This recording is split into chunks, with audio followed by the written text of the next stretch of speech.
Fala aí, sexto ano. Venho trazendo a nossa videoaula e hoje nós vamos falar do capítulo 10, tá bom? No capítulo 10, a gente está trabalhando sobre a Grécia Antiga ainda e falaremos sobre o auge e decadência. No caso, sobre o auge, nós já vínhamos falando na aula passada, quando a gente começou a trabalhar o período clássico, falando sobre Atenas e Esparta, tá? Hoje nós vamos continuar o período clássico, falando um pouco mais sobre Atenas, tá? E sobre os conflitos que vão se desenvolver nesse período e acabam levando à fase de decadência, que faz com que a Grécia Antiga seja dominada pelos macedônios, tá? Então vamos começar. Ih, tem um errinho aqui, ó. Deixa eu consertar aqui. Foi. Vamos lá. Sobre a cidade de Atenas ainda, né? Eu falei para vocês no início quando a gente começou a falar de Atenas na aula passada, que em Atenas ela presenciou, né, várias formas de governo diferentes ao longo de sua história. Teve a monarquia, teve a oligarquia, teve a democracia, né? Então, quando Atenas deixa de ser uma monarquia e passa a ser controlada pelos geopátridas, que são aqueles grandes proprietários de terra em Atenas, os bem-nascidos, né? A elite de Atenas, esses geopátridas acabam modificando a forma como o governo é exercido em Atenas. Então, eles passam a concentrar o poder que os reis possuíam até então. Tá? Dito isso, em Atenas nós temos algumas estruturas parecidas com Esparta. Só que a diferença. hum, Como é que a gente pode dizer? Ah, eu vou chegar lá. Tá? Vamos lá.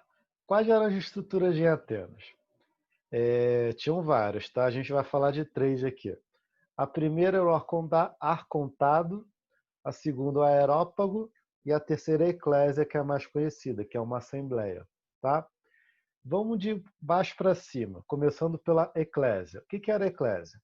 Era uma assembleia em que todos os cidadãos de Atenas eles participavam e tinham direito de voto e eles votavam nas leis criadas pelo aerópago, além deles debaterem sobre conflitos que a cidade de Atenas está participando, né, sobre o que deve ser feito e tudo mais.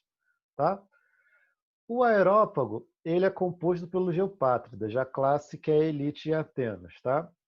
E eles têm uma função de criar leis para serem votadas na Assembleia e eles vão eleger os membros do arcontado também. Tá bom? Seriam os arcontes. E o que era o arcontado? Era uma instituição, uma estrutura, tá? E nela haviam 9 arcontes, 9 cidadãos eleitos pelo aerópago. E eram membros da aristocracia, eram eupátridas também. E eles eram eleitos anualmente para funções jurídicas na cidade de Atenas, além de funções religiosas. Tá? A gente também vai ter, dentre esses arcontes, alguns que serão conhecidos como legisladores, que foram pessoas importantes, cidadãos importantes, que vão criar várias leis novas em Atenas. A gente vai falar deles já já. Mas agora, esse momento que a gente está falando da cidade de Atenas, no período clássico, ele representou o século de ouro em Atenas, porque é um momento em que a cidade de Atenas ela está em grande crescimento econômico, e vai ser um momento em que esses legisladores que eu mencionei agora há pouco, eles vão surgir e modificar as relações políticas de Atenas. Tá? Alguns desses legisladores são esses que eu coloquei aqui para vocês, na ordem. Tá? Primeiro a gente teve o Solon, e o Solon ele foi importante porque ele criou leis, e uma delas vai abolir a escravidão por dívida em Atenas. E quem que vai se beneficiar com essa lei? Aqueles camponeses que estavam perdendo as suas terras para os geopátridas, que cada vez mais concentravam as terras em Atenas, tá? E acabavam criando dívidas e não tinham como pagar. E acabavam se tornando escravos por isso. Tá? Lembrando que, durante esse século de ouro, o que vem acontecendo em Atenas? Os geopátridas vão adquirindo cada vez mais terras, dominando as terras de Atenas, Os camponeses, que eram os georgóis, tinham suas pequenas terras, vão perdendo elas, porque os geopátridas vão dominando, vão comprando essas terras. E aqueles comerciantes que faziam parte de outro grupo social, eles já acabaram enriquecendo, porque as relações comerciais de Atenas elas vão crescendo. Tá? Então, das classes livres, quem estava sofrendo eram os camponeses. Então, o Solon ele vai tentar melhorar essa situação para os camponeses. Além disso, ele vai ampliar a participação política em Atenas. Então, é nesse momento que não mais apenas os geopátridas serão considerados cidadãos, como os comerciantes que tinham muitas riquezas também vão ser, contanto que fossem filhos de de pai e mãe atenienses. Essa regra continua, tá? Porque até então como que funcionava a política em Atenas? Os geopátridas eram considerados cidadãos, mas quando esses legisladores entraram em jogo e mudaram essa dinâmica política, com o Solon permitindo que outras pessoas que não eram eupátridas também fizessem parte da política, também fossem cidadãos, também tivessem direitos políticos, a cidadania passou a ser definida por quem tinha renda, né? Por quem tinha riquezas, e não mais por quem era de família dos geopátridas. Tá? Então, o Solon ele amplia essa cidadania. Depois do Solon veio um cara que acho que era Psitríaco, não lembro agora o nome dele, mas ele foi um governante considerado tirano, ou seja, um legislador que assumiu o cargo de legislador através da violência e fez algumas reformas, mas que elas já acabaram não sendo seguidas por seus filhos quando chegaram nesse cargo. E aí, depois do Solon, o que a gente estuda é o Clístenes, tá? E o Clístenes ele é considerado o pai da democracia em Atenas, porque ele cria várias reformas políticas, várias reformas sociais, e ele abaixa a idade, né, para 18 anos daqueles cidadãos atenienses que pudessem ter direito de voto nas assembleias, tá bom? Depois do Clístenes, nós temos o Péricles, que também vai ampliar e aprimorar a democracia ateniense. E como ele faz isso? Baseando a democracia em três princípios. O princípio de isonomia, de isegoria e de isocracia.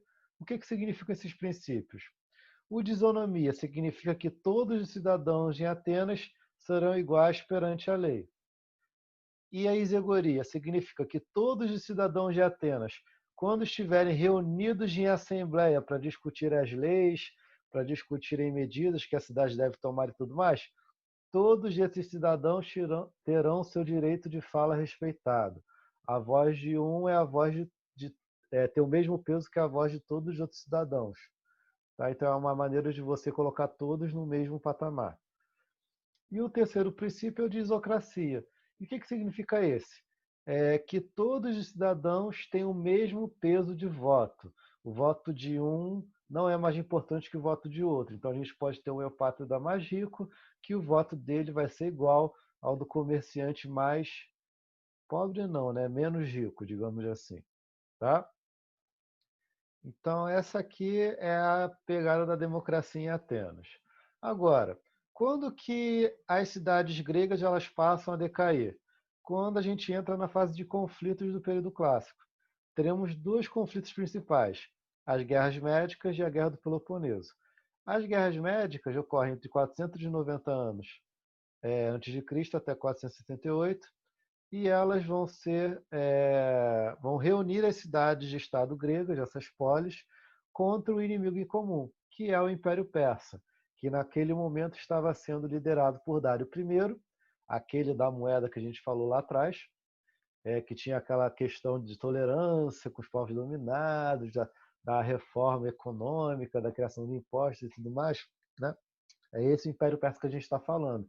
E ele, apesar de prezar é, pela estabilidade do império, ele também vai expandir na medida do possível o Império Persa. E ele entra em contato com os gregos porque ele tinha como objetivo alguns territórios que os gregos comandavam. Tá? Uma das batalhas, se eu não me engano, a batalha liderada por Dário, os persas já acabam perdendo ou vencendo, não lembro agora. Mas fato é que depois seu filho Xerxes, ele assume o império após a morte de Dário, e aí os gregos se voltam contra o Xerxes, né? E o Império Persa. Para conseguirem vencer as guerras médicas, os gregos precisam se unir, né?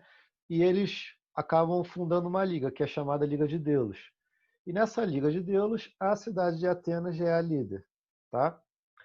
E então, durante essas guerras médicas, lembrando que, por que médicas? Porque vem de medos que eram um dos povos que compunham principalmente a base do Império Persa, que eram os persas e os medos. A gente falou isso lá na videoaula do Império Persa. Algumas batalhas importantes das guerras médicas foram a Batalha de Maratona e a Batalha de Termópilas. A de Termópilas foram os exércitos dos persas contra Esparta. E no lado espartano nós tivemos a liderança do rei Leônidas, que a gente tem aquele filme Os 300 de Esparta. E aquele rei é esse rei que a gente está falando aqui.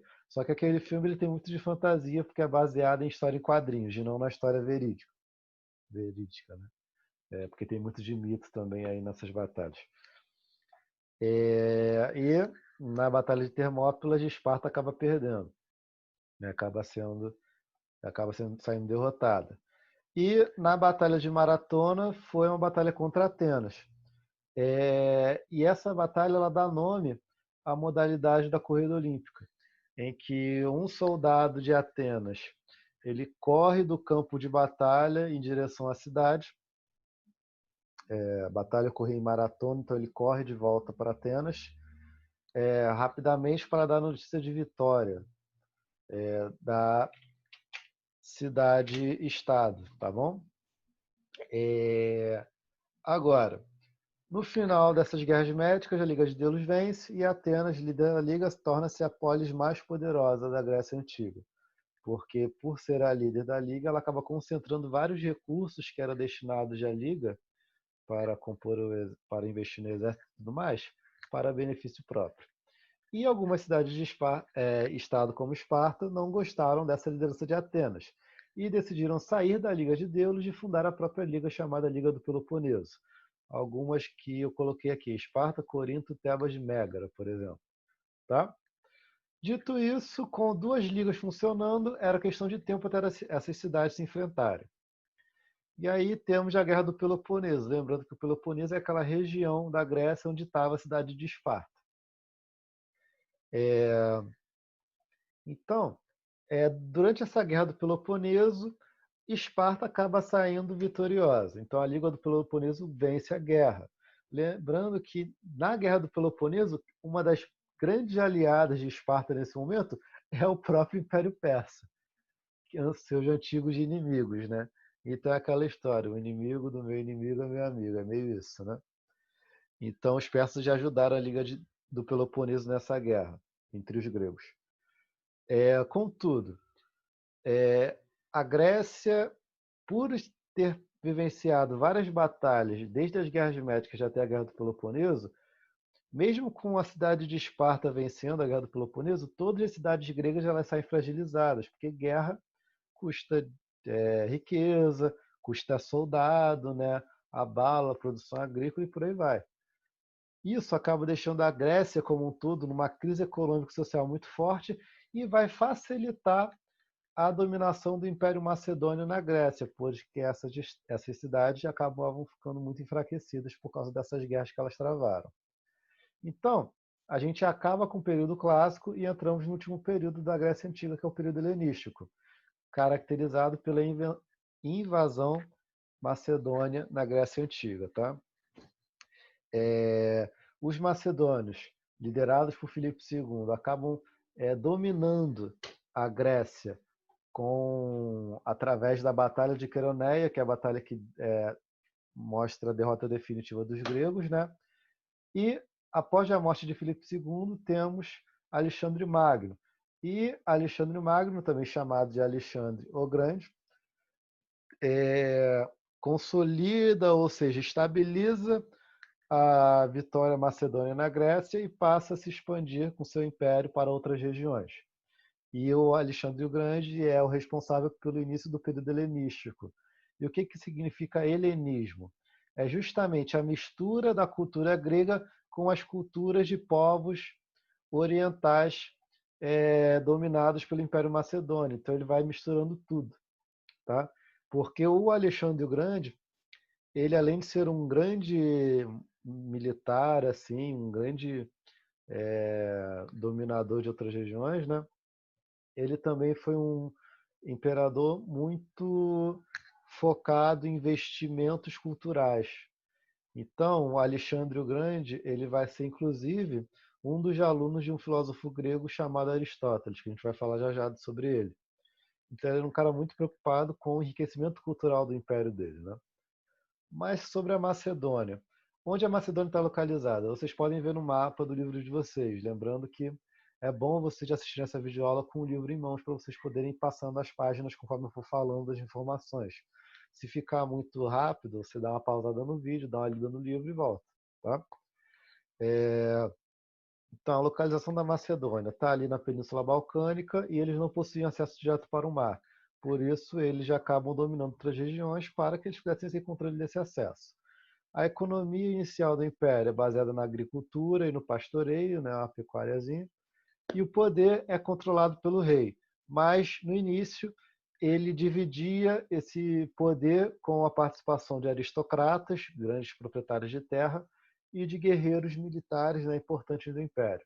Contudo, com a chegada de Filipe II ao poder, esse poder passa a ser controlado nas mãos do rei, né, ou do imperador, como é que quer que você queira chamar, como quiser.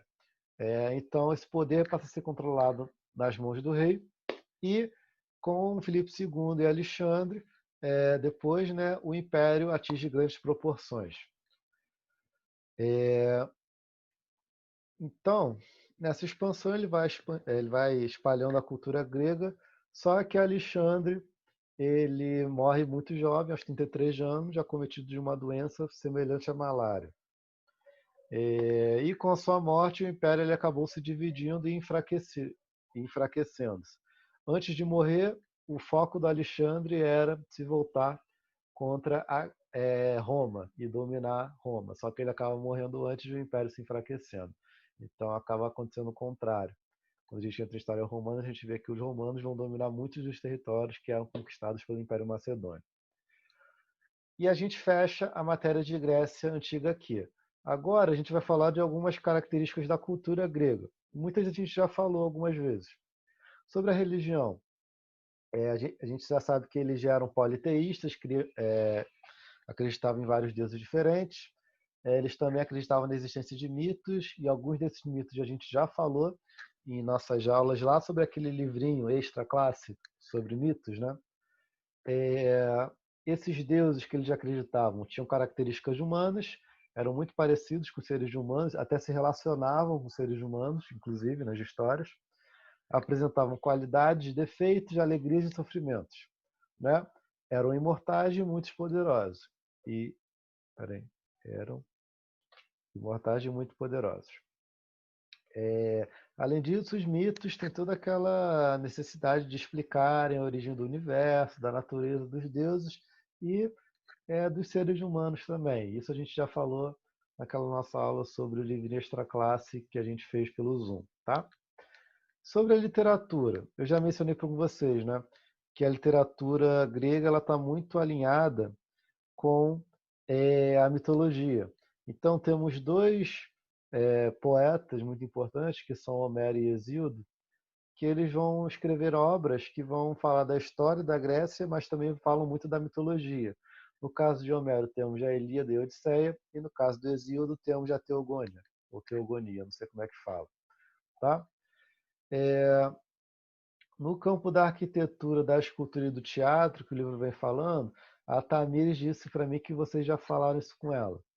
Então, não é necessário a gente ficar repetindo. Apenas entendam que, no caso da arquitetura, tinham vários estilos diferentes, alguns mais simples, outros mais complexos.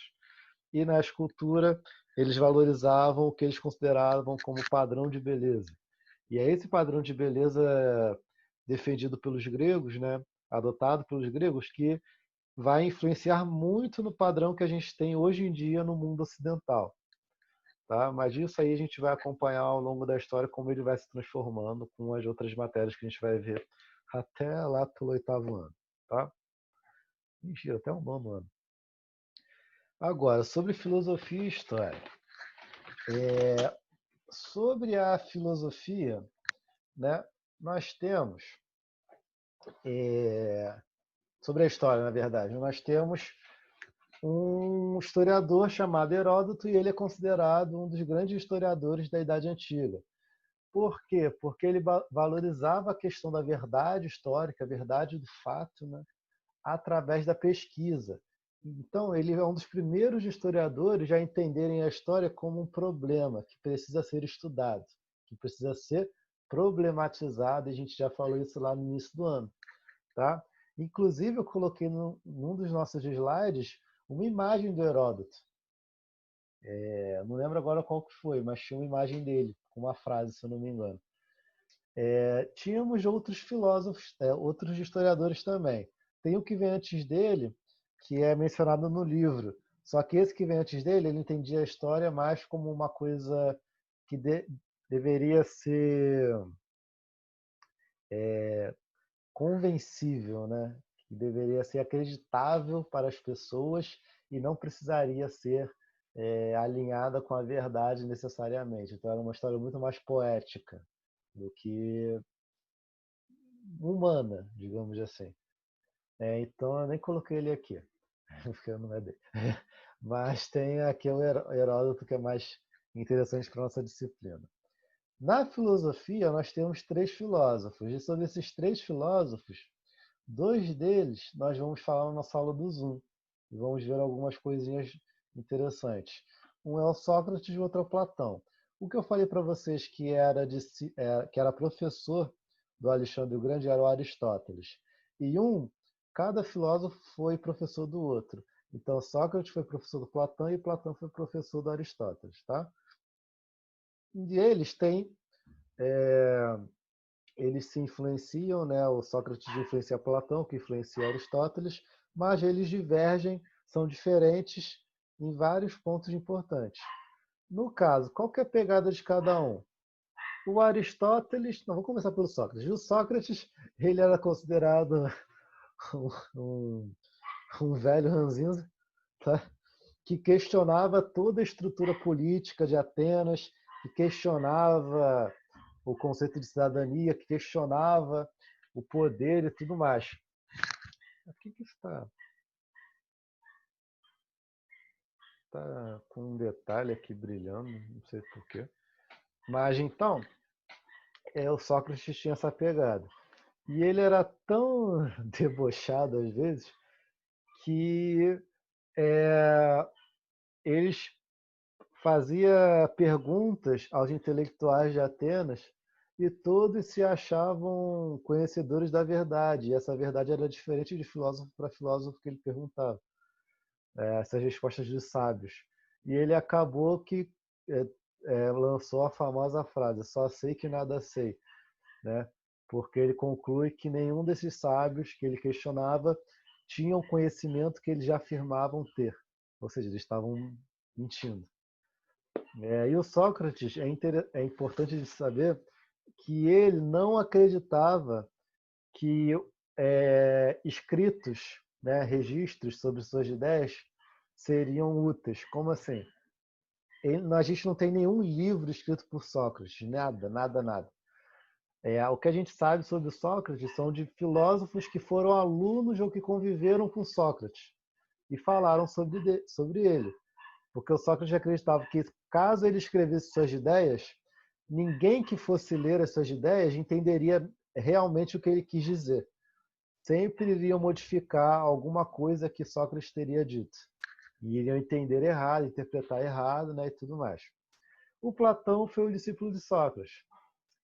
E, para o Platão, ele defende que os nossos sentidos eles são capazes de captar apenas como as coisas se parecem, mas não a essência daquilo que a gente sente, daquilo que a gente vê, daquilo que a gente ouve. Esse mundo abstrato, que a gente não conhece, ele só seria compreendido através do conhecimento verdadeiro, ou seja, através de uma evolução da alma.